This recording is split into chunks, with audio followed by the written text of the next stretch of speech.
मुझसे पूछते तो 10 लाख नाम बता देता।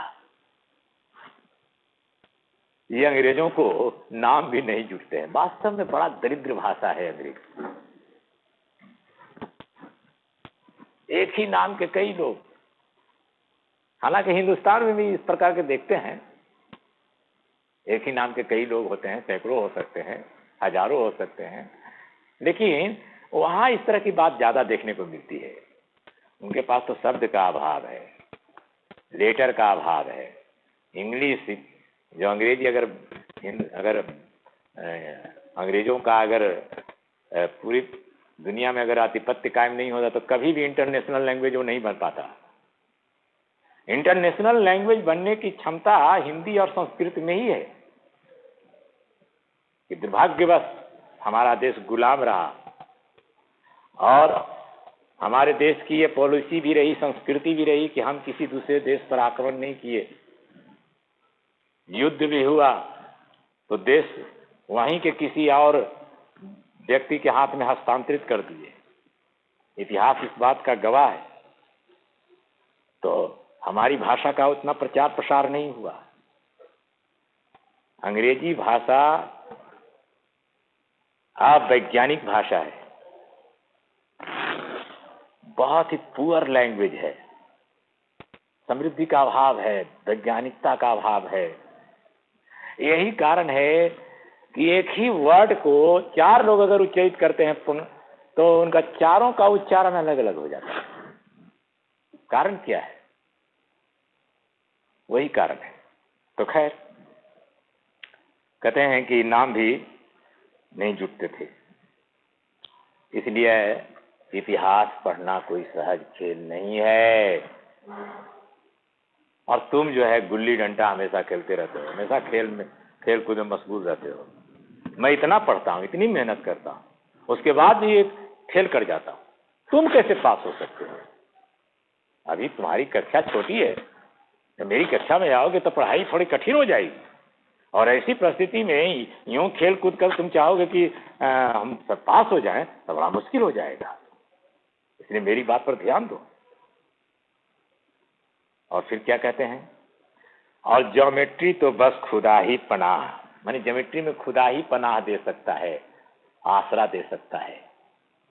कारण क्या है? बहुत कठिन है। अब आ ब ज की जगह अ ज ब लिख दिया और सारे नंबर कट गए। अब बताइए, अब थोड़ा सा चित्र से, आप तो मैथमेटिक्स हमसे अच्छा ही होगा आपका। तो देखिए कि ये जैसे एक त्रिभुज बनाते हैं,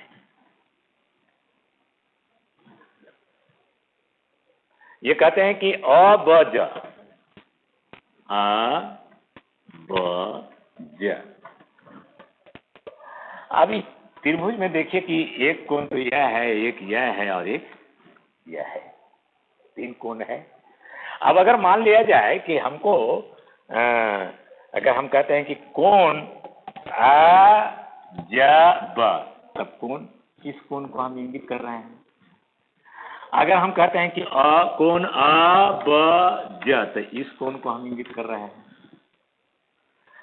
और अगर कहते हैं कि कोण ब अ ज, तब फिर इस कोण का तो कैसे अंतर नहीं पड़ रहा है?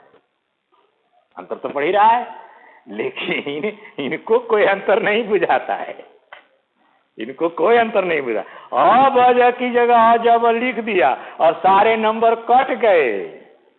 कोई इन निर्दयी मुमतहीनों से नहीं पूछता कि आखिर अ ब ज और अ ज ब में क्या फर्क है। निर्दयी मुमतहीन, निर्दयी जिसमें दया नहीं, तो हिंदी का वर्ड है, जिसमें दया की भावना नहीं है वो निर्दयी है। मुमतहीन, मुमतहीन मतलब परीक्षक, एग्जामिनर। उर्दू में परीक्षक को कहते हैं मुमतहीन। तो मुमतहीन जो है परीक्षक, जो एग्जामिनर, जो कॉपी जांचते हैं, वे बहुत निर्दयी हैं। कोई इन निर्दयी मुमतहीनों से नहीं पूछता कि आखिर अ ब ज और अ ज ब में क्या फर्क है। और व्यर्थ की बात के लिए क्यों छात्रों का खून करते हो, हत्या करते हो? दाल भात रोटी खाई या भात दाल रोटी खाई, इसमें क्या रखा है, मगर इन परीक्षकों को क्या परवाह। वह तो वही देखते हैं जो पुस्तक में लिखा है, चाहते हैं कि लड़के अक्षर अक्षर रट डालें, और इसी रटंत का नाम शिक्षा रख छोड़ा है। और आखिर इन बेसिर पैर की बातों को पढ़ने से फायदा। वाह।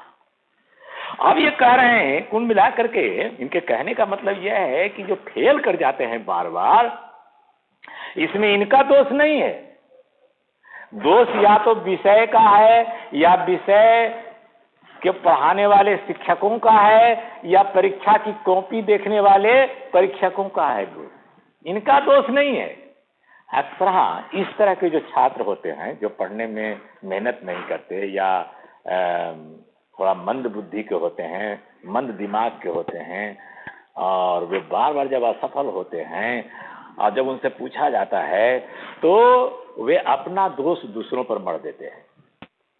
कभी अपने माता पिता पर दोष मढ़ देंगे, कभी अपनी परिस्थिति पर दोष मढ़ देंगे, कभी अपने शिक्षक पर दोष मढ़ देंगे, कभी शिक्षा की व्यवस्था पर दोष मढ़ देंगे। वो अपने ऊपर दोष नहीं लेते हैं। यह एक स्वाभाविक प्रवृत्ति है मनुष्य की, और अगर आप भी ऐसी प्रवृत्ति रखते हैं तो इसका अभी से अभी त्याग कर दीजिए। आपकी प्रवृत्ति बड़े भाई साहब वाली नहीं होनी चाहिए, छोटे भाई साहब वाली होनी चाहिए, कि जितना भी पढ़ता है वो कम ही पढ़ता है, लेकिन अलर्ट कर दीजिएगा, छोड़ दें। हाँ, जितना ही पढ़ता है उतना ही, है ना, उतना ही में बहुत एकदम मन से पढ़ता है।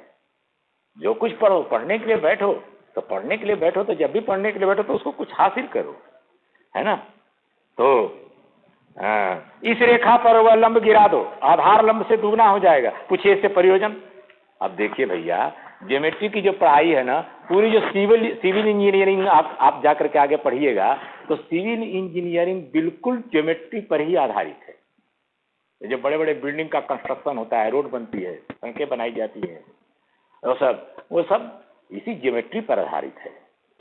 तो अब इनको विषय की उपयोगिता और महत्व से भी अनजान है, इसलिए आप इनकी जैसी गलती आप अपने जीवन में नहीं लाएंगे।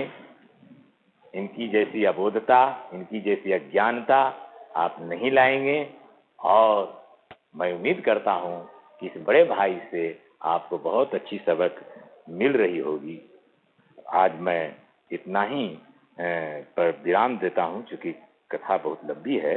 फिर से इसकी चर्चा जो है, इस दूसरे अनुच्छेद का पृष्ठ संख्या, ओरिजिनल पुस्तक से पृष्ठ संख्या 59 से के प्रथम अनुच्छेद से व्याख्या कल प्रारंभ होगी, यानी कल के वीडियो में। आज भर इतना ही। धन्यवाद। शुभ स्नेहाशीष।